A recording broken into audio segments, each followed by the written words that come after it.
मैं सबसे पहले नवाज़ मजीद साहब KFTV का शुक्रगुजार हूँ कि आप हमेशा तहरीक आज़ादी कश्मीर के लिए जब भी मुश्किल टाइम होता है या कोई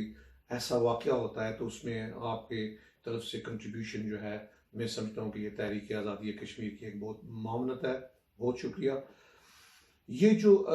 सूरत हाल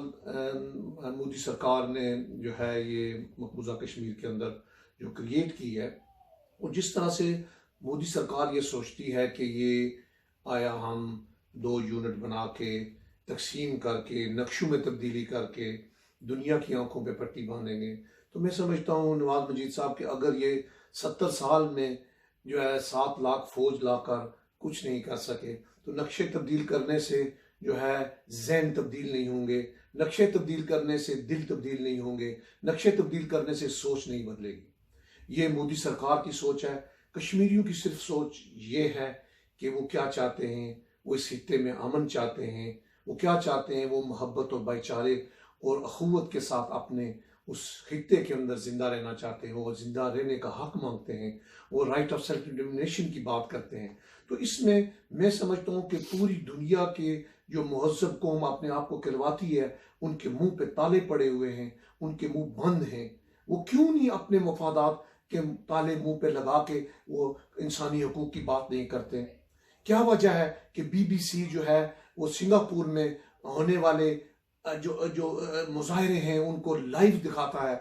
क्या वजह है कि भारतीय सरकार ने 90 दिन से कर्फ्यू लगाया हुआ है और कोई भी मीडिया वहां जाने से जो है वो गुरेज़ा है? नवाज मजीद साहब, मैं समझता हूं कि ये जो हालात पैदा किए जा रहे हैं,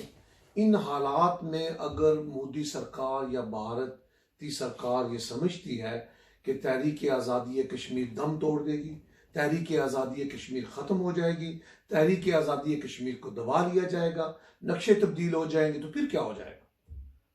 हम लोग जब तक दुनिया के अंदर एक भी कश्मीरी जिंदा है, तहरीक आज़ादी कश्मीर जिंदा है, वो इसी तरह से चलती रहेगी। हम उसी तरह से जो है वो एहतजाज करते रहेंगे और अपनी सदाए एहतजाज बुलंद करते रहेंगे और दुनिया के ऐवानों को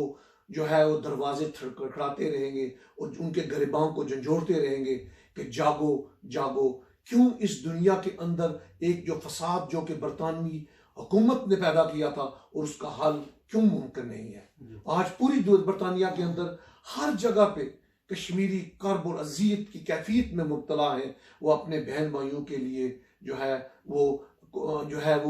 फिक्रमंद हैं। तो मैं समझता हूँ कि तहरीक आज़ादी कश्मीर जो है कभी भी किसी भी स्टेज पे ख़त्म नहीं हो सकती। इंशाअल्लाह ताला कश्मीरियों का खून कभी रैगान नहीं जाएगा। मैं समझता हूँ कि तहरीक आज़ादी कश्मीर की जो मौजूदा सूरत हाल है,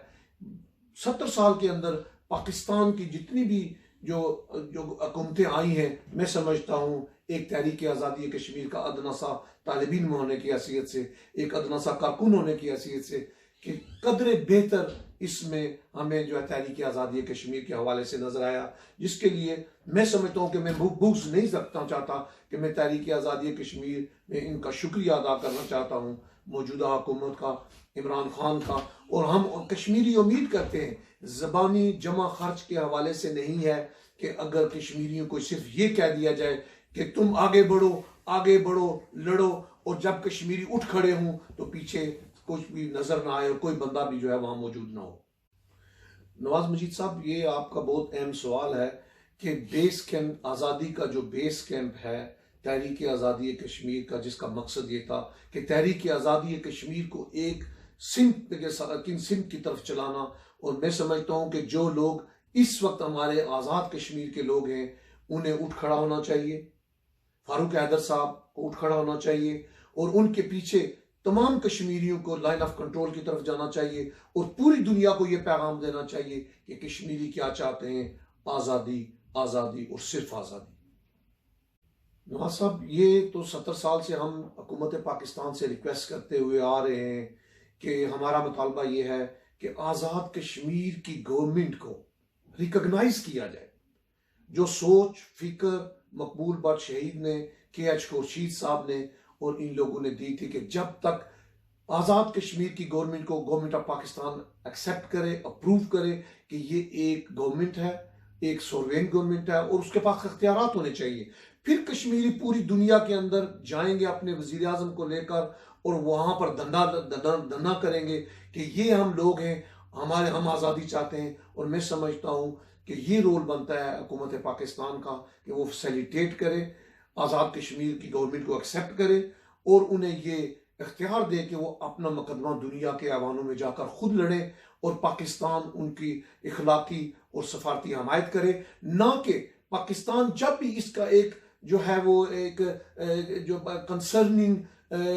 बनता है कि जी मैं इसमें फरीक बनने की कोशिश करता है, तो भारत उस वक्त इस मसले को फिर जो है ये दूरंदाजी और इस तरह के जो है ये टेररिज्म के जो बातें हैं ये लगा के उस पर इल्ज़ाम लगा के फिर इस मसले को, इंसानी हकूक और कश्मीरियों का मसला वहाँ ही रह जाता है। वो इंडिया और पाकिस्तान के दरमियान सरहदी तनाज़ा बनता है, जंग होती है और फिर जंग के खतरात जो है वो मंडराते हैं और दुनिया के अमन को जो है वो तबाह बाला किया जाता है।